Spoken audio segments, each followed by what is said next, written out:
ಕುಂಭರಾಶಿ ಮತ್ತು ಕುಂಭ ಲಗ್ನದವರಿಗೆ ಹೊಸ ವರ್ಷದ ಆರ್ಥಿಕ ಶುಭಾಶಯಗಳು. ಆ ದೇವರು ನಿಮಗೆ ಸಕಲ ಸಂಪತ್ತು, ಐಶ್ವರ್ಯ, ಆರೋಗ್ಯಗಳನ್ನ ಕೊಟ್ಟು ಕಾಪಾಡಲಿ ಅಂತ ಹೇಳ್ತಾ ಬನ್ನಿ 2025ರ ನಿಮ್ಮ ವರ್ಷ ಭವಿಷ್ಯವನ್ನು ನೋಡೋಣ. ವರ್ಷದ ಗೋಚರವನ್ನು ನಾವು ನೋಡುವಂಥದ್ದಾದರೆ ಇದುವರೆಗೂ ಇದ್ದ ಹಳೆಯ ವಾದ ವಿವಾದಗಳಿಂದ ನೀವು ಈ ವರ್ಷ ದೂರ ಆಗ್ತೀರಾ ಅಂತಲೇ ಹೇಳ್ಬೋದು. ಕೋರ್ಟ್ ಕೇಸ್ಗಳಾಗಿರ್ಬೋದು ಅಥವಾ ಸರ್ಕಾರದಿಂದ ಯಾವುದಾದ್ರು ತೊಂದರೆಗಳು ನಿಮಗೆ ಆಗ್ತಾ ಇದ್ದರೆ ಈ ವರ್ಷ ನೀವು ಅದರಿಂದ ಮುಕ್ತಿಯನ್ನು ಹೊಂದ್ತೀರಾ ಅಂತಲೇ ಹೇಳ್ಬೋದು. ಯಾವುದೇ ರೀತಿಯಾದಂತಹ ದೊಡ್ಡ ಸಮಸ್ಯೆಗಳಿಂದ ನೀವು ಈ ವರ್ಷ ಮುಕ್ತಿಯನ್ನು ಪಡಿತೀರಾ ಅಂತಲೇ ಹೇಳ್ಬೋದು. ಇನ್ನು ಆರೋಗ್ಯ ವಿಚಾರಕ್ಕೆ ಬರುವಂಥದ್ದಾದರೆ ಆರೋಗ್ಯ ವಿಚಾರದಲ್ಲಿ ನೀವು ಸ್ವಲ್ಪ ಗಮನವನ್ನು ವಹಿಸಬೇಕಾಗತ್ತೆ ಈ ವರ್ಷ. ಆದರೆ ಎಸ್ಪೆಷಲಿ ಜೂನ್, ಏಪ್ರಿಲ್ ಮತ್ತು ಅಕ್ಟೋಬರ್ ಈ 3 ತಿಂಗಳು ನೀವು ಆರೋಗ್ಯದ ಬಗ್ಗೆ ಹೆಚ್ಚು ಗಮನವನ್ನು ವಹಿಸಬೇಕಾಗತ್ತೆ. ಮೂಳೆಗೆ ಸಂಬಂಧಿಸಿದಂತಹ ತೊಂದರೆಗಳು ನಿಮಗೆ ಕಾಣಿಸ್ಬೋದು, ಜಾಯಿಂಟ್ ಪೇನ್ಸ್ಗಳಾಗಿರ್ಬೋದು ಮತ್ತು ಶುಗರ್ಗೆ ಸಂಬಂಧಿಸಿದಂತಹ ತೊಂದರೆಗಳು ಸಹಿತ ಹೆಚ್ಚಾಗಬಹುದು ಮತ್ತು ಕಣ್ಣಿಗೆ ಸಂಬಂಧಿಸಿದಂತಹ ತೊಂದರೆಗಳು ಸಹಿತ ಹೆಚ್ಚಾಗಬಹುದು. ಆದರೆ ಉಳಿದಂತೆ ವರ್ಷ ನಿಮಗೆ ಇಲ್ಲಿ ನೀವು ಯಾವುದಾದ್ರು ಮಾನಸಿಕ ತೊಳಲಾಟದಿಂದ ಬಳಲ್ತಾ ಇದ್ದರೆ ಇದರಿಂದ ಮುಕ್ತಿಯನ್ನು ಹೊಂದ್ತೀರಾ ಅಂತಲೇ ಹೇಳ್ಬೋದು. ಸೊ ಅದರಿಂದಾಗಿ ಆರೋಗ್ಯದ ವತಿಯಿಂದ ನೋಡುವಂಥದ್ದಾದರೆ ಈ ವರ್ಷ ನಿಮಗೆ ಮಿಶ್ರ ಫಲ ಅಂತಲೇ ಹೇಳ್ಬೋದು.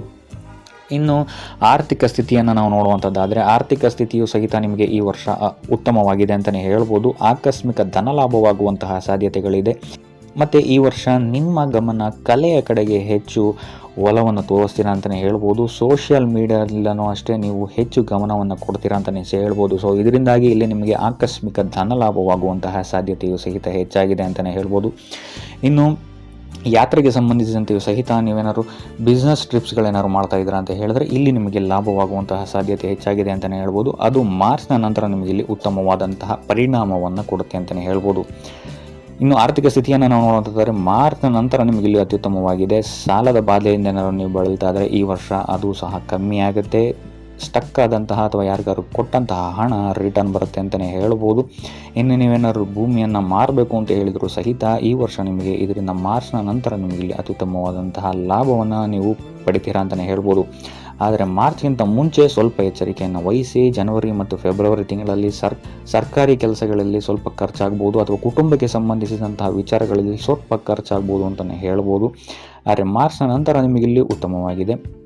ಇನ್ನು ಕುಟುಂಬ ವಿಚಾರಕ್ಕೆ ಬರುವಂಥದ್ದಾದರೆ ಇಲ್ಲಿ ಕುಟುಂಬ ವಿಚಾರದಲ್ಲೂ ನಿಮಗೆ ಈ ವರ್ಷ ಉತ್ತಮವಾಗಿದೆ ಅಂತಲೇ ಹೇಳ್ಬೋದು. ಪ್ರಾಪರ್ಟಿಯನ್ನು ತಗೊಳ್ತೀರಾ ಅಂತಲೇ ಹೇಳ್ಬೋದು ಅಥವಾ ಜಾಗವನ್ನು ಬದಲಾವಣೆ ಮಾಡುವಂತಹ ಸಾಧ್ಯತೆಯು ಸಹಿತ ಈ ವರ್ಷ ಹೆಚ್ಚಾಗಿದೆ ಅಂತಲೇ ಹೇಳ್ಬೋದು. ಅಂದರೆ ನೀವಿರುವ ಪ್ಲೇಸನ್ನು ಚೇಂಜ್ ಮಾಡುವಂತಹ ಸಾಧ್ಯತೆ ಇದೆ.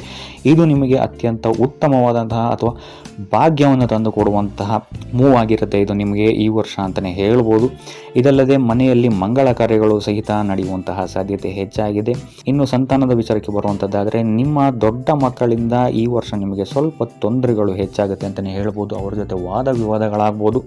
ಯಾವ ವಿಚಾರದಲ್ಲಿ ಅಂತ ಹೇಳಿದ್ರೆ ಅವರು ಓದ್ತಾ ಇರುವಂತಹ ಫೀಲ್ಡ್ ಚೇಂಜ್ ಮಾಡುವಂಥದ್ದಾಗಿರ್ಬೋದು ಅಥವಾ ಮನೆಯಿಂದ ದೂರ ಉಳಿಯುವಂತಹ ನಿರ್ಧಾರಗಳು ನಿಮ್ಮನ್ನು ಇಲ್ಲಿ ಸ್ವಲ್ಪ ವಾದ ವಿವಾದಕ್ಕೆ ತಳ್ಳಬಹುದು ಅಂತಲೇ ಹೇಳ್ಬೋದು.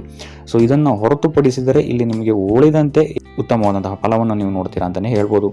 ಇನ್ನು ದಾಂಪತ್ಯ ಜೀವನವನ್ನು ನಾವು ನೋಡುವಂಥದ್ದಾದರೆ ದಾಂಪತ್ಯ ಜೀವನದಲ್ಲಿ ಇಲ್ಲಿ ನಿಮಗೆ ಸೂರ್ಯನಿಂದ ಅತ್ಯಂತ ಹೆಚ್ಚು ಲಾಭವನ್ನು ನೀವು ಪಡಿತೀರಾ ಅಂತಲೇ ಹೇಳ್ಬೋದು.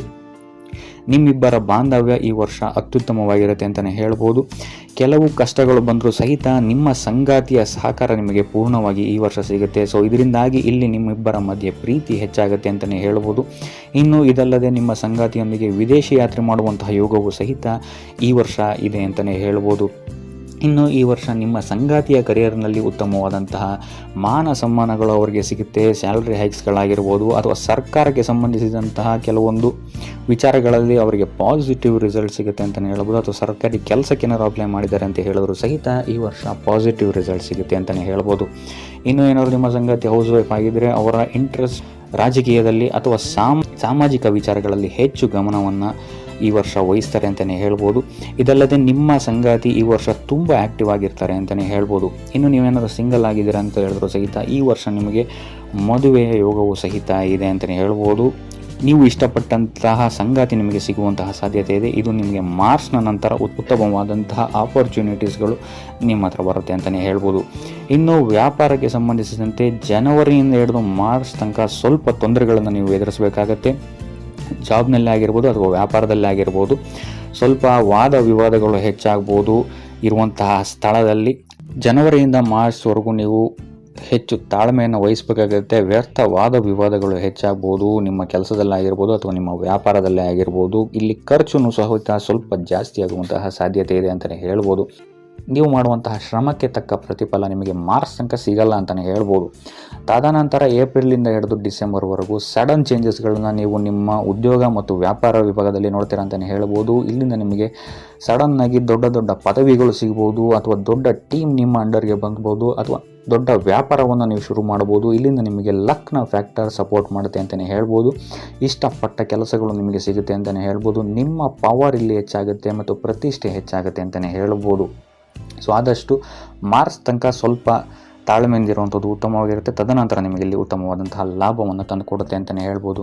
ಇನ್ನು ಸೂರ್ಯನ ಗೋಚರ ನಿಮಗಿಲ್ಲಿ ಯಾವುದೇ ರೀತಿಯಾದಂತಹ ಸರ್ಕಾರಿ ಯೋಜನೆಗಳಿಂದ ಲಾಭವನ್ನು ತಂದುಕೊಡಬಹುದು. ಅದಲ್ಲದೆ ನಿಮ್ಮ ತಾಯಿ, ತಂದೆ ಅಥವಾ ಅಣ್ಣನ ಕಡೆಯಿಂದ ಯಾವುದಾದ್ರೂ ನಿಮಗೆ ಲಾಭವನ್ನು ಸಹಿತ ಈ ಗೋಚಾರ ತಂದುಕೊಡಬಹುದು ಅಂತಲೇ ಹೇಳ್ಬೋದು. ಸೊ ಒಟ್ಟಾರೆಯಾಗಿ ನೋಡುವಂಥದ್ದಾದರೆ ಕುಂಭರಾಶಿಯವರಿಗೆ ಈ ವರ್ಷ ಮಿಶ್ರ ಫಲ ಅಂತಲೇ ಹೇಳ್ಬೋದು. ಸೊ ಇದಾಗಿತ್ತು ಕುಂಭರಾಶಿಯವರ 2025 ವರ್ಷ ಭವಿಷ್ಯ.